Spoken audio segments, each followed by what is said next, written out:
Film Speak, and this is going to be a great show. Peter John Ross is here and John Hambrick. Both will be sharing their experience and knowledge of films and the art of filmmaking. And after we blah, blah, blah, blah, blah, we get to what has me excited, breaking down Willy Wonka. I'm really big about this movie, too. Both of us are in that not-to-be-mentioned age range when we don't have a way to watch what we wanted when we wanted. It took patience. We had to wait all year to get to the classic kid films, like Wonka at Easter and Wizard of Oz at Thanksgiving. Plus, if you missed it, you were SOL and you had to wait a whole year. All that changed in the 80s, ushering the home video age in. Do you remember the big laser discs? Yeah, but I never had one. We were all about the VHS. Going to the newly popping up video rental places became like a trip to a drug dealer for me. I had to get my fix. Join us after these clips from Peter John Ross, and we will see you at the table, like an AA meeting for film addicts.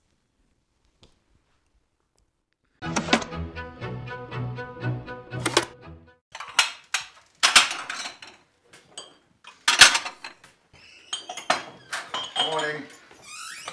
Honey, it's 6 o'clock. So, can you do me a favor tonight, please? Can you clean the bathroom for me? Honey, can I do it in a couple hours? That's what you said last time. Look, I just got home from work, okay? I will wipe down the toilet a little later. Come on, it's not fair. I keep up my end of the deal. This is the second time I emptied the dishwasher this week. You know what? I didn't want to have to do this, but I'm gonna.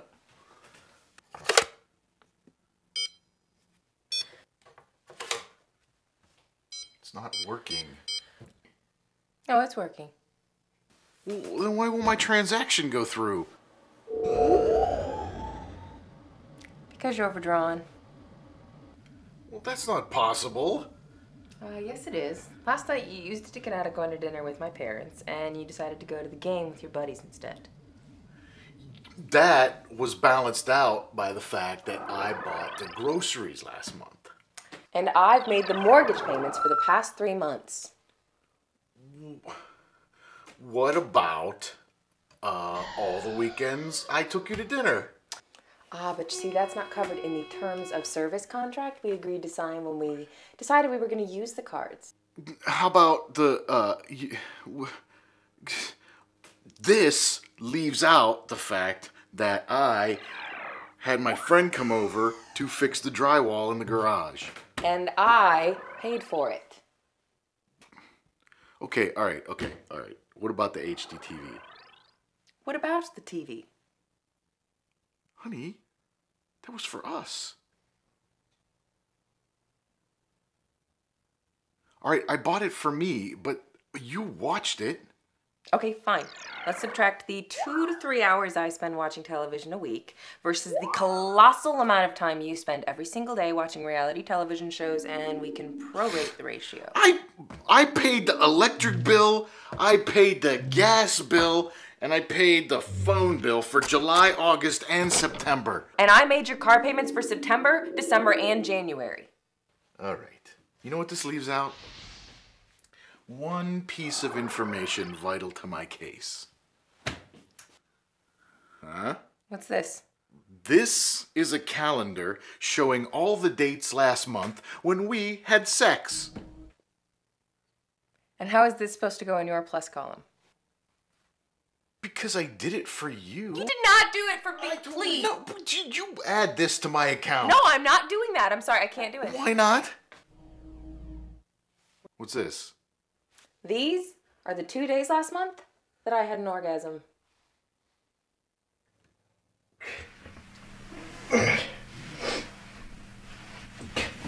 Honey, can we discuss a stimulus package?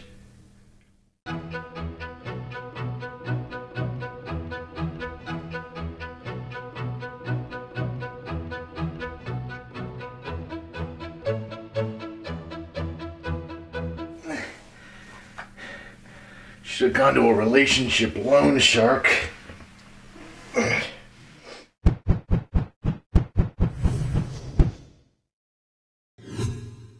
After I graduated college, I was really looking for an internship, and I wound up here with Sunny Boo. What separates the Sunny Boo internship from other internships is we try to prepare our interns for what life is going to be like in the real filmmaking situations. There are challenges every day.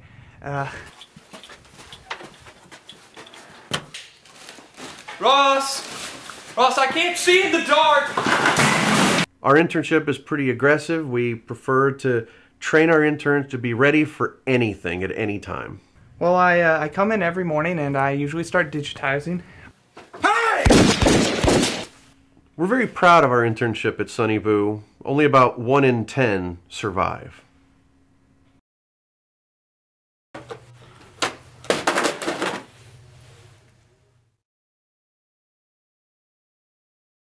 I've been making films for about 10 years. A Sunny Boo production has a certain look and a certain style that I wanted Alex to become familiar with. Before I started working on the feature, Accidental Art, Ross wanted me to become familiar with his body of work.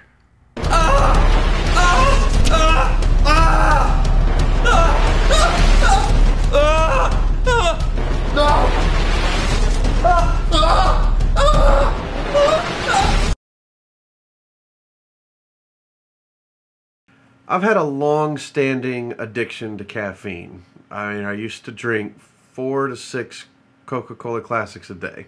He's put me in charge of making sure that he doesn't try to sneak any on the side. Since he's gone cold turkey, Ross has experienced some tiny mood swings.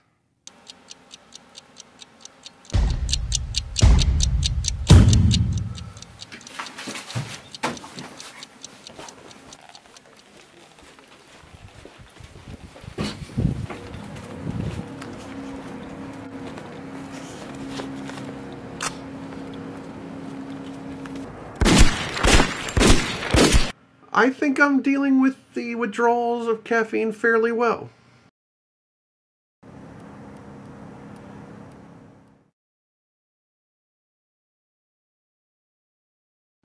Collaborating on the screenplay takes a lot of effort. I had several specific ideas about the screenplay and I was trying to get Alex on the same page. Collaborating on the screenplay has its challenges, but Ross found a new way to incentivize me to see his point of view. What if we had Artie go down... what if we take him upstairs? to the art room. What if we have Janet move around the house? Working on a screenplay is great. Shortly after starting my internship here at Sunny Boo, I got involved with the project Accidental Art on the scriptwriting process. I didn't think someone as young as Alex would understand what I was really going for with the script for Accidental Art, so I let him pitch me ideas. I had a lot of ideas and suggestions for the script. Alright, what if Artie... No. Okay, in scene 42, Rebecca can say... No. Set the tone for Artie and Becca's... Ross, I have an idea to fix the No. third act of this. What if... No. I was thinking... No. Ross, I have an idea. We can use Becca and Artie.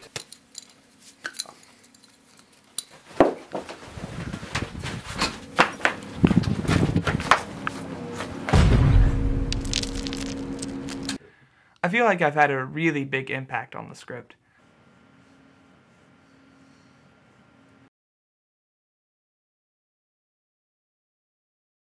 I have very high standards when it comes to editing and what my interns do as editors. Ross being an editor has made it very challenging for anything that I do to impress him.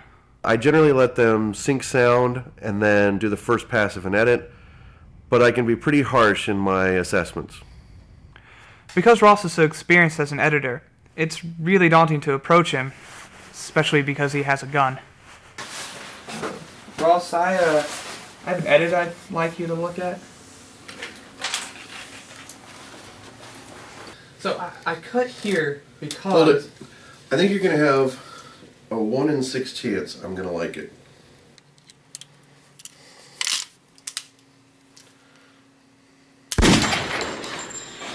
I hope Alice can appreciate my tough love approach to editing. Hi, boys and girls. Do you have a brother or sister who went to live with God?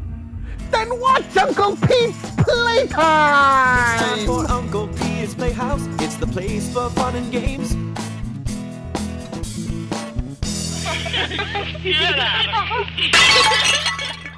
Uh-oh!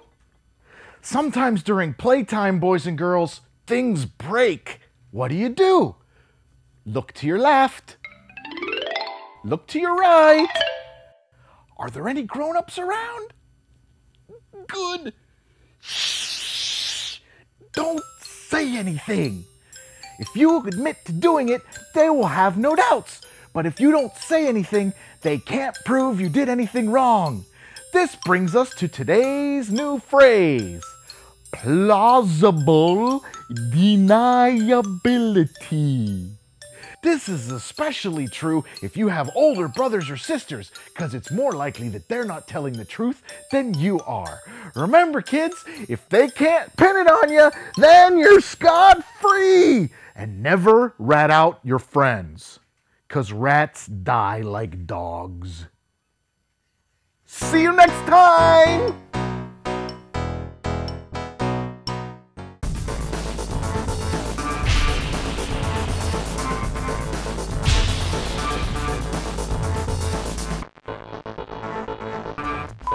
Today we're going to be talking about shooting chase scenes. The two most essential things in shooting any chase scene are coverage and sound. Basically, when you're doing a chase scene, if you really only had one angle to work with, it would be fairly boring.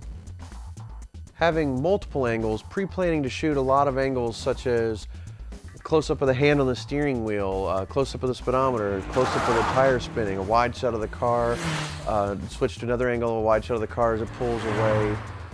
All these kind of shot variations are the type of thing that will make a chase scene a lot more interesting. Psychologically, you will affect the viewer by having more angles to look at, and showing them more shots in a faster order will make it a lot more tense. Shooting in order when you deal with action scenes is completely impractical and is not the most efficient way of making a scene. When shooting an action scene, you'll tend to want to shoot all the different types of shots together. Like you want to shoot all the exteriors at a time, then shoot all the interiors at the same time, and it doesn't matter what order you cut them in.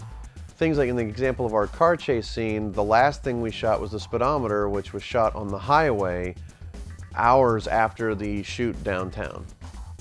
They say that sound is 50% of the experience. Never is that more true than in an action scene.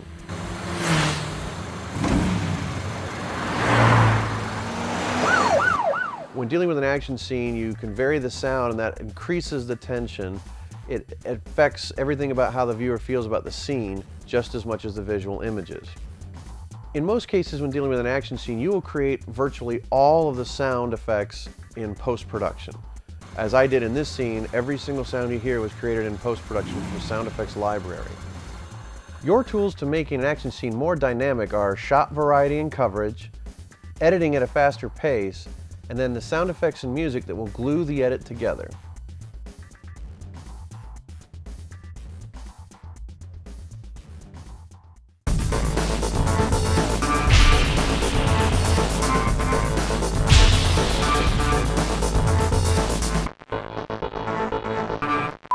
Continuity in editing is essential. One of the most effective techniques for invisible editing is cutting on motion, like this.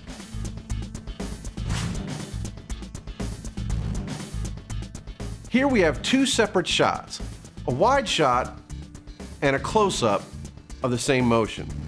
The key is finding frames of motion that match, then cutting at that point. Making a cut from the wide shot to the close-up while the movement is in the same place, and we have a seamless edit. The viewer's eyes are naturally drawn to movement. Continuity of actors' posture, gestures, and movements are crucial to making this work. Whether it's a hand gesture, the way their head turns, anything in the frame that's moving tends to draw the viewer's eye to that part of the frame. Viewers are seeing the movement and aren't noticing the change in shot. And because we have two different shots, the wide shot is showing us more of the environment, and a close-up lets us know how the actor is feeling. It's much more effective storytelling.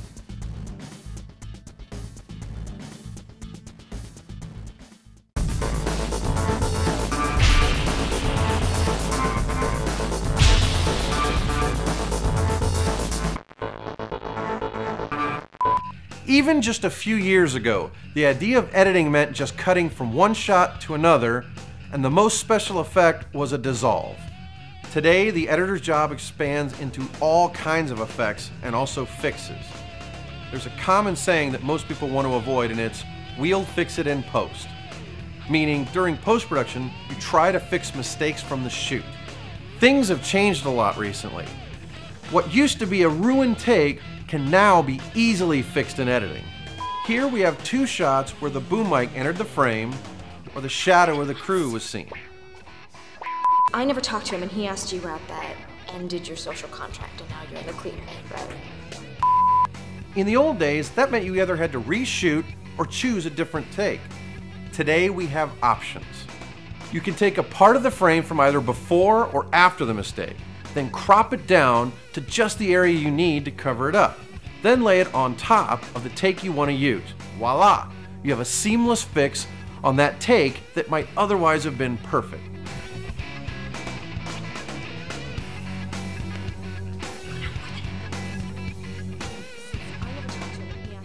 Thinking a little outside of the box, using the digital technology in ways that maybe you hadn't considered, means you can do more with your footage.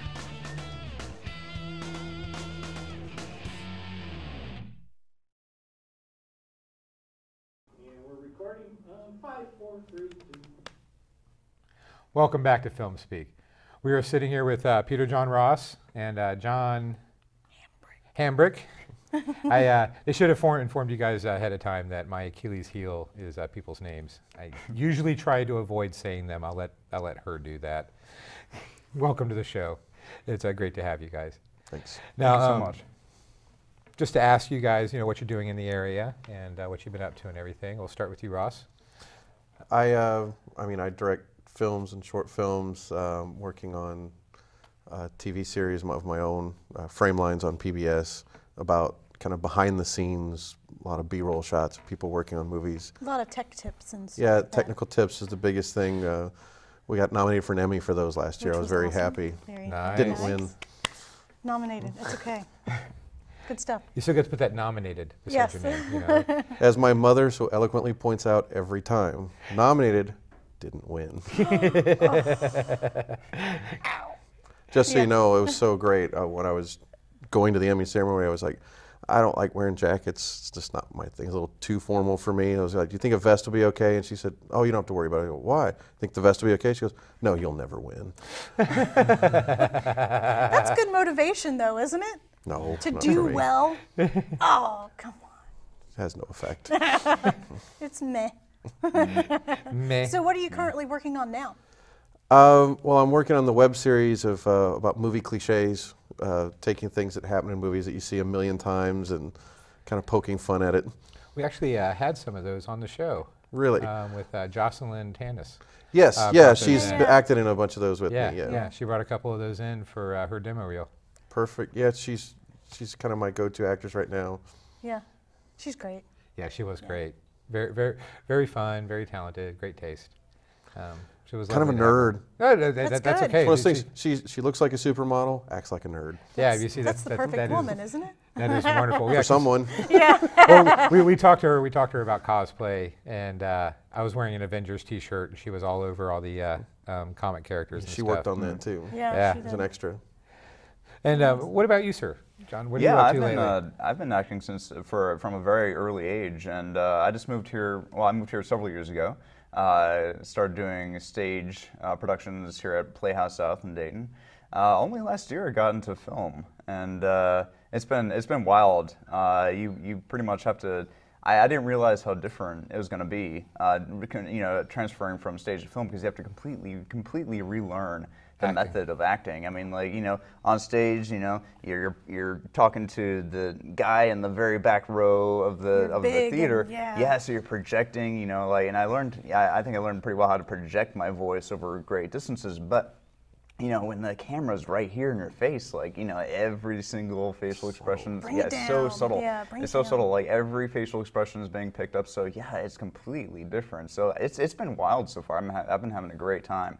That could be a hard transition, because a lot of people never catch on to that. With film, it's about subtlety. Yeah, it's the little nuances, the little movements. And part of stuff. that would be, wouldn't it, that you have to watch what you've done as a performer to learn how to bring things down. Yeah, yeah. After I just got to see my first completed film.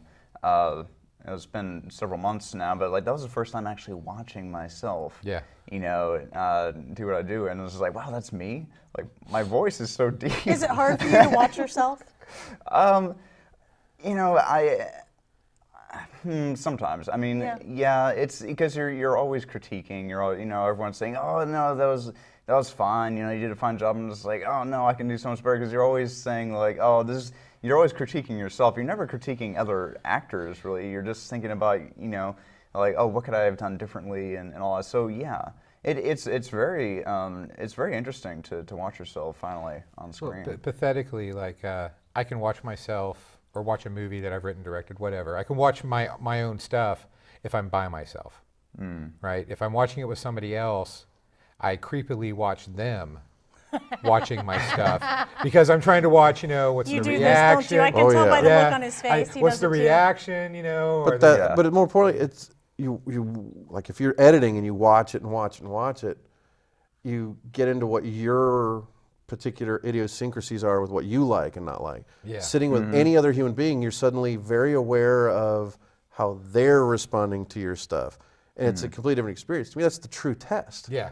The truest test is to sit in a dark room with a bunch of strangers and watch the flickering images, and that's the only time you find out, did you do it right? Yeah. Because I have absolutely no trust of the internet. The internet has developed its own psychology. You put your movie on YouTube or Vimeo, you just have people that their automatic response is, you suck. And you just, so you're, and also it's not that same communal experience of watching it in a theater, and it's not the same thing. It's not that shared psychological experience that you have with other people with you. Yeah, that terminology, laughter is infectious. Yeah. Try watching a comedy at home on DVD, then go to a sold-out show on a Friday night. Which one's going to be more fun? I made a short film quite a few years back, and to me, it's suspenseful and dramatic. Although I had a premiere for it, and it was really funny because the whole time I hear people laughing, and I'm like, wow, I wrote a comedy and didn't even realize it. It is ridiculous. Like, I saw it one way, and the audience saw it a completely different way. But it played well for them looking at it like a More comedy. importantly, that's what it counts. I mean, anytime with art, people are bringing their own perspective. So you may be coming from this place inside yourself to bring something out, but people are having their own life experiences and perspectives that cause them to look at something a different way. Absolutely. So, who are some of your influences as a director? You know, being at my age, in my 40s, it's like the usual of, I mean, first movie I ever saw in the theater was Star Wars when I was 5.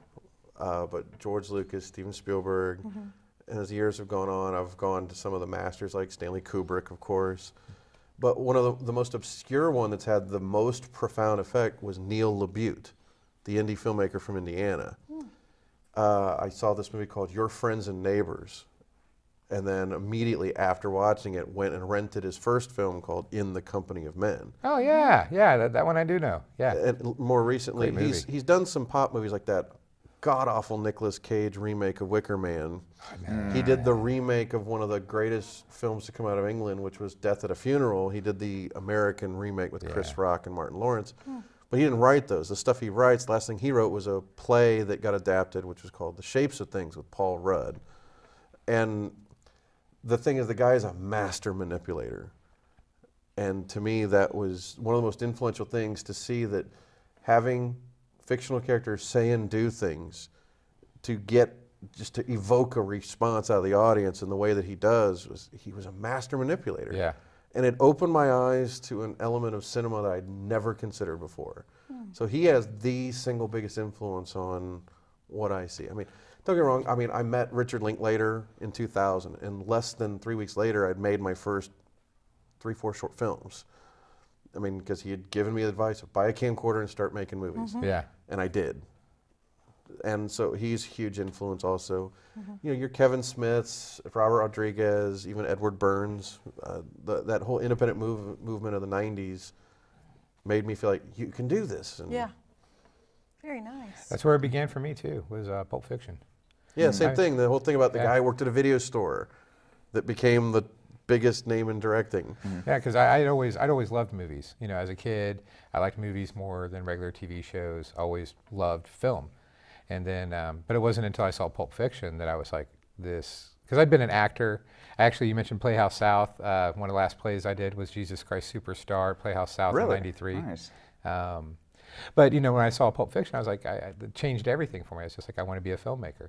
And I spent the next 15 years just reading books and study while raising kids and living and doing all that stuff. But in between the spaces of all that, I was reading how to make a feature film for the price of a used car, Sid Field's screenwriting. You know, I was taking in all this knowledge. And most importantly, if you want to make movies, watch movies. Watch the really good ones. But you know what, there's a substantial difference there, because the one thing I've noticed in the last 12, 15 years with digital video and the fact that every computer comes with free editing software, even you can shoot and edit video with titles and transitions on your phone now. Yeah. This desktop revolution of filmmaking, which is why, you know, I've had this saying from my book, it's a tagline of my show, which is filmmaking has become the new garage band. Yeah. Because of the availability of cameras, editing, and everything you need that was not available inexpensively before the year 1999, wasn't there. If you were going to become a filmmaker, it's thousands of dollars minimum. Today, it's tens of dollars. Yeah. And the thing about it is, you know, there's this big difference. Everybody thinks they can make a movie. They're like, well, what is their qualification? I watched a lot of movies. Well, I listen to a lot of music. Doesn't mean I walk into a guitar store, pick up a Fender Strat, and go, why am I not playing like Hendrix? So, I mean, the thing is, you have to practice at making movies. That's why I started with short films, it's practice. It's like scrimmaging before the big game, before you tackle a feature. You got to learn the basics.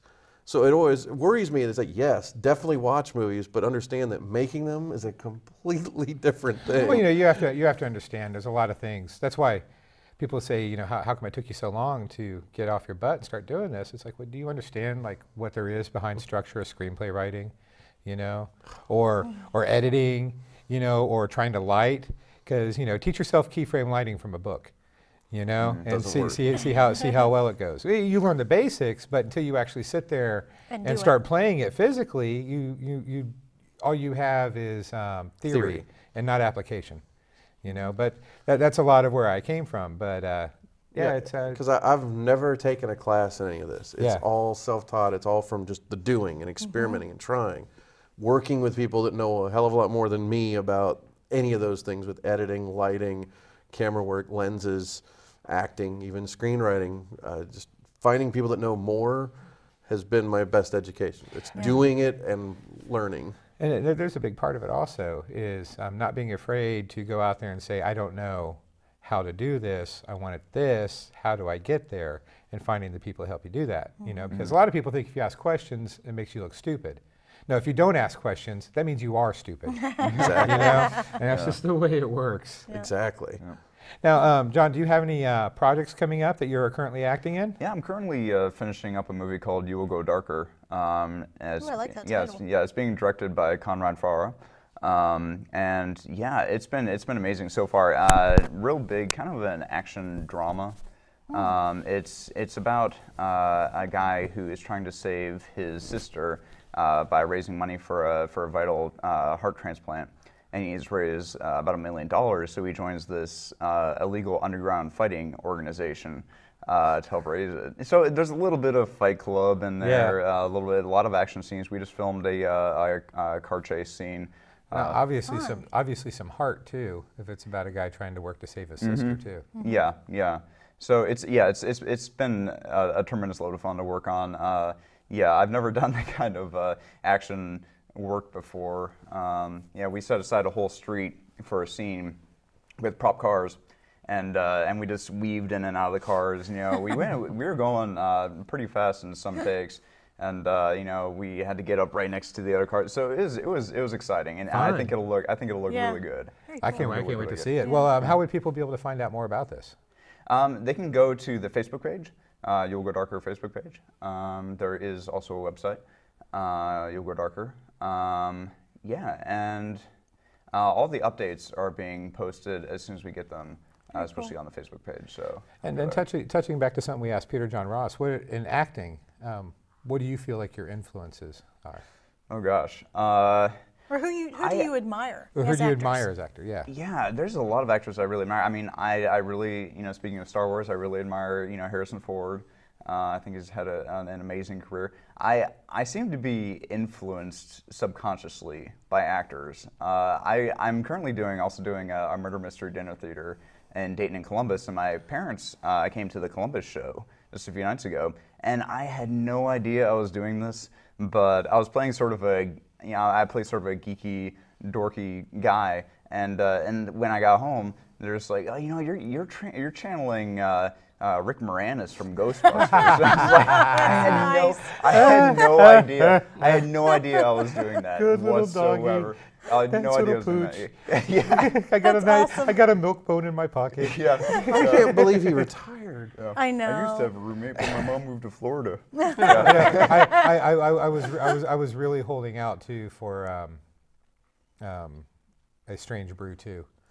You know what's funny? He not only acted in it, he co-wrote and co-directed it. Co-directed it, yeah. You know what? Nobody gets that it's a giant spoof of Hamlet. Yeah. Elsinore beer. Elsinore beer, yeah. The whole thing, and it's almost like their characters are the perspective of Rosencrantz and Guildenstern. Yeah. Which another great movie I love. Rosencrantz and Guildenstern are dead. Tim Roth and Richard love Dreyfuss, Tim Roth. Gary Richard Oldman. Dreyfuss and Gary Oldman, because Tim Roth and Gary Oldman are lifelong friends. Love Tim Roth. He's great. Two of my favorite actors, and it's right there at the beginning of their careers, right before they broke out. I mean, And Tom Stoppard wrote it. Tom Stoppard wrote it, yeah. Based on his play, wasn't it? Yep. Yeah, yeah, great movie. So there's another great movie to go see. Now, coming back to you, sir, what projects do you have going on right now, and you could possibly be able to pimp to the public to tell them to find you? Mostly you can find my stuff on my own website, sonnyboo.com, SONNYBOO. With a change of logo. With a recent change of logo. Yes. It used to be this little gingerbread man that was the namesake. The name, if anybody asks, the name is the first words my brother ever spoke. He named his stuffed gingerbread man, and that used to be the logo. In my 40s, that started to feel not... I liked that little logo. So did I, but I like the new logo a lot know. better. I like the new logo a lot better. It just, everything I do is rotated through that site. I mean, I have a Facebook page, I have Twitter and all of that, and Instagram. But everybody can find it if they go to the Sunny Boo Sunnyboo.com. site. It all links through the Sunny Boo site. Oh, excellent, excellent. So, yeah, check this man out. Definitely be worth your time. Will you be at the Indie Gathering Absolutely. coming up soon? Yeah, You usually have a table there, don't you? I get a table every year. I also moderate a couple of the panels. Yeah. Johnny Wu is one of the people that organizes that with Ray Such and Yeah. Christina Michelle. Two great guys, yeah.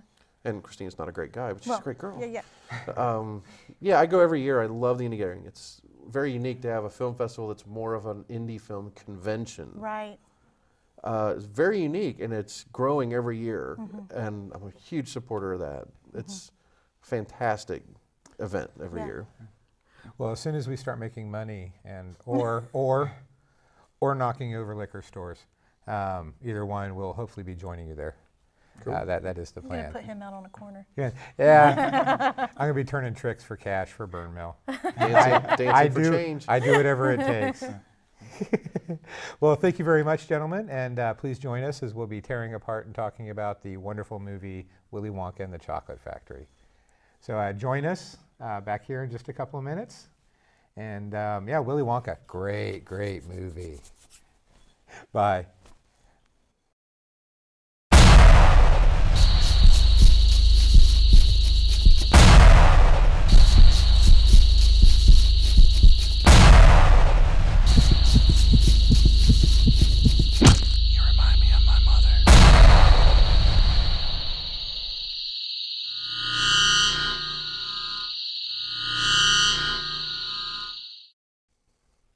Welcome back to Film Speak. We're still sitting here talking with Ross and John about to break down the amazing movie Willy Wonka and the Chocolate Factory. Yes. Yes, this is a great film. I think almost everybody here at the table will be able to find some influence that came from watching that movie as a child. I guess we'll jump right in. Peter John Ross, what do you think of the movie Willy Wonka and the Chocolate Factory? You know, I watched it every year when I was a kid when it came on. I loved it. And when I got older, you find out a few of those kind of trivial things that you didn't realize. One of the things I really loved was something Gene Wilder said in an interview, right around the time the Charlie and the Chocolate Factory came out, which I've only seen once. he talked about his take on the character being a lot darker than he appeared, with like the bold purple coat and everything. He goes, but if you notice, when he first shows up, Willy Wonka comes out, he's got the little cane, and he's acting like he's crippled, then rolls up and shows that he's not, and everybody clapped, and he goes, that told you everything about the character right there. He's a liar. And I thought that was very inventive. He goes, everybody loves him even though he's lying about everything all the time. You know what's amazing about you bringing up that scene is that was when they approached Gene Wilder about doing the film, that was his contribution to character. And that was, he said that, I will only do it if you let me do this in the beginning. And so they did it and kept it. And you're right, it works, it sums up the character pretty much right off the bat. And people still like him. Yeah. And how about you, sir? Yeah, I hadn't seen the movie since I was very little, and so I just recently watched it again, and I find that surprisingly, it's a very entertaining film. I think Gene Wilder was perfectly cast in that role, and you know, you miss a lot of things when you watch it younger as opposed to when you watch it now. Just like the little, you know, the themes of the film, I guess, or and the book. I mean, I was always a really big Roald Dahl fan. Yeah. When I was a kid, I read all his books, and Charlie and the Chocolate Factory was always one of my favorite ones that he wrote. But yeah, I mean, like the use of colors, you know, the transition of just basically dull colors to very bright, vibrant colors, really interesting. It actually reminded me the scene where they enter that long hallway that keeps getting smaller and smaller, and, and the hallway is kind of really a little bit kind of dull colored, you know, some browns and some tans, and they immediately open the door to this brightly colored, you know, fantasy world. It reminded me a lot of the scene in Wizard of Oz where she opens the door from her house To color, from black and white, sepia to color. Yeah. I'm wondering if that was a deliberate, you know, homage to something amazing about that scene was the look on the kids' faces was not acting. They kept the kids off the set, and the time that they first saw that set was when they opened those doors and they came through, so they were able to get a genuine reaction. Thank you. That's the word I was looking for. Yeah. Now, did you ever notice when they get on that one ferry boat and it's going really fast? The Wonka. I love that scene. But not only is the song awesome where Gene Wilder's singing that scary song and acting scared, do you ever notice the footage in the background? They're showing a chicken getting its head cut off. Yeah, it's disturbing. No one when it aired on TV, how many times nobody noticed that? The centipede crawling across the guy's face. Yeah, that's really... And that was actually a friend of the director's. That was another director, was the only person he could find who would let a centipede crawl across their face. Yeah, when I hear a lot of people talk about that movie, that's the scene they're talking about. It's like, oh, that scared me. It scarred me for life as a kid, you know, just because like you see a chicken with its head cut off. Yeah. The Charlie and the Chocolate Factory book too was filled with all kinds of rhymes and songs that Ronald Dahl wrote, and that song from the ferry ride was the only one that was kept in from the book, which that is just eerie. The kids said, the interview with the kids, if you watch the commentary that they had fairly recently, where all the kids as adults came back and did the video commentary, and all of them admit that Gene Wilder scared the crap out of them. When they were doing that whole boat scene, when he was acting like that, every kid was terrified of him during that scene. Which I have to admit, as a kid, it kind of creeped me out too. Yeah. Well, and talk about influence. Look how many pop culture references there have been made. I mean, Futurama, Family Guy, all did entire episodes based on Willy Wonka. Yeah, there are a lot of memorable songs that keep on, you know, getting played over and over and spoofed as well. So the name of a band, Veruca Salt, named after the character. Yeah. Most people don't get that. That this all comes from this one movie that. For a kid's movie, it has some pretty deep themes. It does. Yeah. And it's kind of funny. Do you know Veruca is the name of a wart that grows in the bottom of your foot, and that's why Ronald Dahl picked that the name of her character, named her after. Seems appropriate. It's appropriate because she was a wart, basically. Yeah. You know that actress Gloria blah blah blah blah blah. Yeah, I know her. You know her. She was the only one out of those kids who became a professional actor. Really? All the rest of them, only movie they ever did. She was the only one who went on to become an actual actor. Which one was she? Veruca. Okay. Veruca Salt. I can't be the only one that was always creeped out more that the grandparents never got out of their beds. And they all slept in one bed. They all slept in one bed. I guess I kind of brushed over that as a kid because, like, you know, when I was watching it recently, I was just like, this kid is taking care of this entire family. Like, I mean, I feel that's like one of the themes of the book and the movie is that, like, he had to grow up so fast, and like he is like he appears to be the sole, you know, provider. Well, for him this and family. his mom, because his mom's doing the laundry. That's true. And then That's he's true. out, yeah. Yeah. And the whole bit about, you know, if a loaf of bread seems like a feast, then I shouldn't be having my tobacco. Yeah, yeah. Yeah, but then he gets to the factory, and, you know, it's whoever has the most childlike, you know, persona is the one who inherits the factory. Just like Willy Wonka. I mean, Willy Wonka, yeah, he's, you know, you could call him a liar and all that, but he's very, very childlike. He never actually grew up in that sense. So I think that, you know, he was looking for someone who wasn't corrupted by adulthood. And even at the end of the movie, he says, I couldn't hand the factory over to an adult because they would sell my secrets and they would just be all corrupted. I needed a kid. So, yeah. And that's the thing also, if I remember correctly about the film version of it, I can't remember if it's the book or the film where he never actually answers an adult's question. Whatever they say to him, they always ask him a question, he just asks them a question in return. Yeah. If you notice, Gene Wilder, though, in the film, without a doubt, he talks entirely different to the grown-ups than he does to the kids. Absolutely. Yeah, because I'm trying to think, because I know he talks to the adults, but it's just like you said, a question, because what is this? When, yeah, because I think he answers every question that they ask him with a question. Yeah, he never gives any solid answers. I'm going to have to go home. Even though I just watched it this week, I'm going to have to go watch it again. Because that's one thing, I haven't seen it recently, so I can't attest to that, but that's something I remember hearing. I can't remember if that's something Gene Wilder said, or if that's something I read somewhere on the internet, that he never actually talks to an adult. Wow. He answers their questions with a question and kind of ignores them. And just ignores them, blows them off. That would be totally in character, though. Yeah, yeah. I found something out recently. I did a little bit of research on him writing this book, and you know, and there was a sequel, Charlie and the Great Glass Elevator, which never got made into a movie. I read because he was not happy with the finished movie of Willy Wonka and the Chocolate Factory. He felt that it didn't do the book justice, and he never finished it. But there was going to be a third book called Charlie. What was it called? Charlie in the White House. Oh wow. Yeah. One chapter got written, and that was it. And that was it. Well, you know, he wrote the screenplay for Willy Wonka and the Chocolate Factory. Ronald Dahl did. Yeah. And but he wasn't happy with. He wasn't happy with the product. Yeah. My understanding is his estate said the only adaptation they were happy with was James and the Giant Peach. Love James and the Giant Peach as a movie. I actually liked Matilda too. Thought that was a solid job. But yeah, James and the Giant Peach, I can see that because that is spot on to the book. Yeah, that was the reason why they just loved that. Yeah. See, I thought Charlie and the Chocolate Factory was bless you. I thought Charlie and the Chocolate Factory was actually closer to the book than the original Willy Wonka movie, but I prefer the Willy Wonka movie. I didn't hate the Johnny Depp movie. It's not even technically a remake. It's more of another adaptation. Reimagining. Yeah, reimagining from the book. Yeah.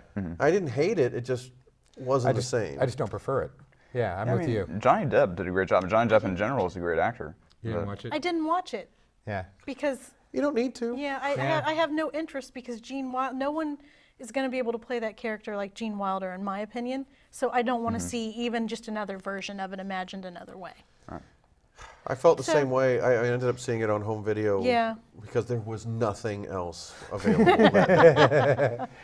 I mean, it was an extreme desperation to put it in. And I really like Johnny Depp, and I really like his work with Tim Burton. Yeah. Still didn't have that much interest in it. Oh, I watched it, and I gave it a chance because it was Tim Burton and Johnny Depp. And I liked it enough, but if I'm going to watch Willy Wonka, it's going to be Gene Wilder. Yeah, I agree. Yeah, for me, Tim Burton, his best movie is Big Fish. That's it. That's really? the one. Yeah, that was very good. For me, it's always going to be Edward Scissorhands. Love Edward Scissorhands. That's probably my favorite one. Yeah. See, the thing that got for me was there was a strange change that had to do with, you know, he did Pee-wee's Big Adventure into Beetlejuice into Batman Returns with Edward Scissorhands in between. But with all those movies, he had a art director who passed away that actually had all the look in his movies that made you feel like it's Tim Burton. Because since then, starting with, I think it was Planet of the Apes in 2001, everything he's done since then feels different. It looks different. Yeah. Feels the same, but it looks. There's a piece missing. I like to pretend that the Planet of the Apes remake did not happen. I think it's just better off for humanity. I agree. I thought Rise of the Planet of the Apes was pretty good. Thought that was pretty good. Yeah, but the Tim Burton. Yeah, that was awful. That was god awful. And I don't think it had so many of my favorite people. Yeah, I don't think I sat through the whole remake actually. I actually watched it twice. I watched it the second time just to see Just if to I be was sure? just being a dick. Just to be sure. But no, it was that awful. Well, back to Charlie Yes. and the Chocolate Factory. That's something I find remarkable, and this is true of so many of my favorite films, is that it was a box office flop when it came out. I mean, there's a lot of movies that are like that. It's a Wonderful Life, and it's still a bona fide classic. What really souped it up is it was one of the first movies to gain from the 80s VHS boom. When VHS movies first came out, it was the one to get bought up the most. It was the one to be rented the most. It's that thing where you mentioned this earlier. It's a generational thing of having video on demand. Yeah. Not even the digital sense of the word. Just being able to watch what you want when you want. That's going to have an effect in people that were born at a certain point don't remember life before VHS. Yeah. Sure. They don't remember that you originally didn't have a choice. You had 3 channels. That's it. And that was it. Yeah. And it 4 was if you counted dictated to you PBS, what was yeah. on. And people don't remember that. Same thing with the box office. There were 1-screen theaters, not Yeah. 24 and 30-screen theaters. And that's going to have an effect on how that's going to have an incredible change in the industry in about 10 to 15 years as more and more of the people from that era kind of, for lack of a better word, die off. Yeah. Once that they're gone, or at least they're not the vast majority, you're going to see this hard shift into video on demand with things like Netflix. All of television and internet and cable TV are all merging into one thing. And probably the best example that I've seen is Hulu.com. Yeah. Because you can program your playlist, but like a real TV channel, when it hits the end, it doesn't stop. It goes, based on what you've been watching, here's another set Yeah, You would like shows. this stuff. Yeah. And it just goes 24/7 like Yeah. a TV channel. So it's a hybrid. For those people that are from that older era, they can pick what they want to watch. And when it gets done, if they don't want to get off the couch, it'll keep playing something else. So I think we're going to see a shift in film, internet, YouTube, cable TV. It's all merging into Yeah. this. Yeah, I think that a lot of people in these generations now lose a lot because that anticipation that we used to have, Saturday morning cartoons, you know? We now have how many cartoon 24 hours a day channels? 24 Yeah. hours a day. Dr. Creep, having to wait for Dr. Creep on Saturday nights or whatever to watch those 2 horror movie double features Or and for stuff us like in that. Columbus, it was Fritz the Night Owl Fritz on the Friday Night nights. Superhost up in Cleveland. Superhost was my Saturday morning. Yeah, that was I a just Saturday saw afternoon Godzilla and this morning. week, and all I could remember was Superhost every Saturday, Dig it. watching the Dude, Godzilla and King Kong movie. You are the only person besides me that I have met in the past decade The who remembers overweight, Superhost. middle-aged man with a red nose. Yeah, with a and red Superman nose and the outfit. SH on the shirt. The baggiest Superman costume ever made. And what was really surreal for me was not getting used to, if I ever had a sick day from school during the week, the same guy was hosting the movies in the afternoon Yeah. in normal clothes. I'm like, Without the red nose. without the red, stuff. and you're like, is that Superhost? But it was a 5-hour event, though. This is our. Was it? He would show a funny movie, which would be like Abbott and Costello or Shirley Temple, Laurel and Hardy, and then you would get the shorts like Little Rascals and Three Stooges, and then you'd get the horror movie. Or Yeah. monster movie. A monster movie. Like you yeah. always had, that's where my love of B movies came from that guy. That's every me Saturday. too. Yeah. Because he would do Sinbad and The Voyage. He'd do Yeah, the Sinbad, Golden Yeah. Voyage of Sinbad, Eye of the Tiger. King Kong, the original King Kong, all the the Godzillas. the gargantuas, you know, just the little offbeat shit. Mothra, Rodan, I remember having Ghidra. what was it? Island of Monsters, where they had Yes. Godzilla, Mothra, Baby Godzilla. Baby Godzilla had his own Kazuki. movie. Yeah. Oh, did it? Kazuki. Couldn't Look even at all remember this that. stuff that Willy Wonka has influenced. Yeah, all this crap came from a conversation about Willy Wonka. Well, it's true because again, we saw those movies because As a kid. because we didn't have choice. Yeah. Then now you can watch what you want when you want, and people's appetite for being neophytes, meaning just constant stream of new material. That's why YouTube is exploding. That's why Netflix video on demand, instead of having rows and rows of DVDs, it's like I have 10,000 movies at the click of a button. Yeah. But, you know, the one thing that hasn't changed is pretty much people just like crap still. You know, they like to crap then, they like to crap now. Good stuff leaks through, but come on, admit it. You like junk. You really do. You could. You could. There is still that, but the thing is, the likelihood of finding it now is harder. Yeah. Because, I mean, think about just 5 short years ago. If you wanted to rent Amazing Spider-Man 2, if the 30 copies were gone, you're going to pick up the Amazing Spider Dude thing from Troma Studios next to it and rent it and go, I got nothing else to watch tonight. Spider but with chick. video on demand, Spider-Man 2 is never going to be sold out. Yeah. Yeah. Always going to be there. Yep. So it's affected how some of that crap that people hate but love to watch, they love to hate it. Yeah. And that's it's diminishing right now with this new wave of how content is delivered. It's diminished. Takes away from it, cheapens it a little. Now, getting back to the subject before we say goodbyes, any last Willy Wonka comments? I love Gene Wilder. I love the ferry ride. It's phenomenal. When I was a kid and I saw this movie, I identified with the kids in the film. And as I got older and I saw it again, I started to identify with Gene Wilder. And I realized how freaking creepy he really is. As a kid, he's like different and odd and weird, you know, and a little scary. But as an adult, and you watch that film again, you think he's pretty creepy, and the way he interacts with people and the way he interacts with the adults in the film is so much different than the way he interacts with the kids. And the Oompa Loompas, I'm like, what is a grown man doing with all those little Oompa Loompas? It's just a little strange for me, but still a very intricate part of the film, which I enjoyed. Overall, it's spectacular for me, but he's one of my favorites. Well, you know, you talk about Willy Wonka's character, and the number of things that he says, almost every line is from somewhere else. We are the music makers, we are the dreamers of dreams. I believe that's from The Merchant of Venice. Another Shakespeare quote, the song, springtime is the only time a ringtime birds sing, hey ding-a-ling-ling, that's from As You Like It. And I mean, everything, 18th century, 19th century classic poetry, from songs, all his lines were almost, not all of them, but almost all his lines were taken from reference material like that. All I know is I wanted some fizzy lifting drink. I want some fizzy, I still want some fizzy I lifting. still do. Yes. This isn't fair. I don't care if I have to burp or fart to come down. Yeah, preferably in a room without a fan. Yeah, right. For you, sir, John, well, what do you take away from Willy Wonka? Yeah, I think it's a great film. It's very vibrant in its colors. The set design is phenomenal. I think it makes a great kids film. I think the tunnel ride still creeps me out a little bit. But like, it is cool. It is cool.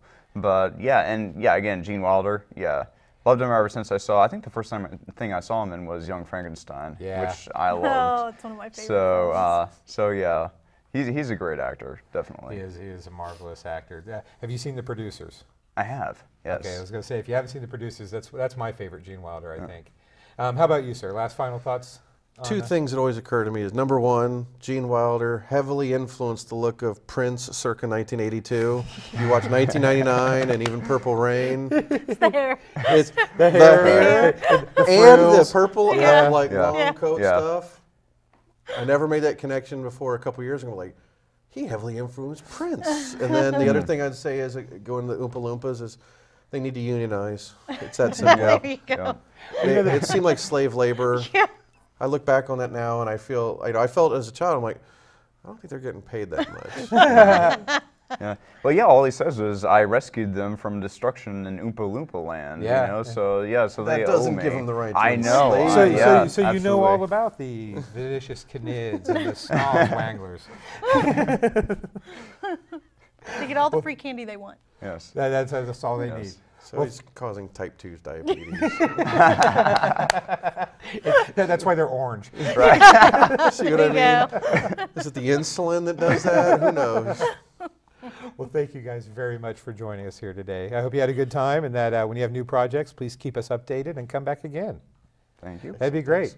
We'll see you guys. See you at the outro, the goodbye, whatever we call it. See you in a minute. That was a great show. Thank you so much to John Hambrick and Peter John Ross for being on today. Next week, things to do with spam and llamas. That absolutely does not create very good mental images, Bill. I was thinking after our talk about Willy Wonka, maybe our viewers would like to suggest a film for the breakdown. That would be a pretty sweet idea, as long as they aren't lame. They have to be classic, either cult classic or otherwise. Some films I will not do, like Pretty Woman. Over the years, I have grown to get ill when exposed to that film. It's not that bad. Not that great, but not that bad. So please send some suggestions to our Facebook. Just search under Talk Films to Me, all one word. So shines a good deed in a weary world. Oh, I love it. We are the music makers, and we are the dreamers of dreams. Have a great week, everybody. And support indie film and music. That went pretty good, I thought. All right.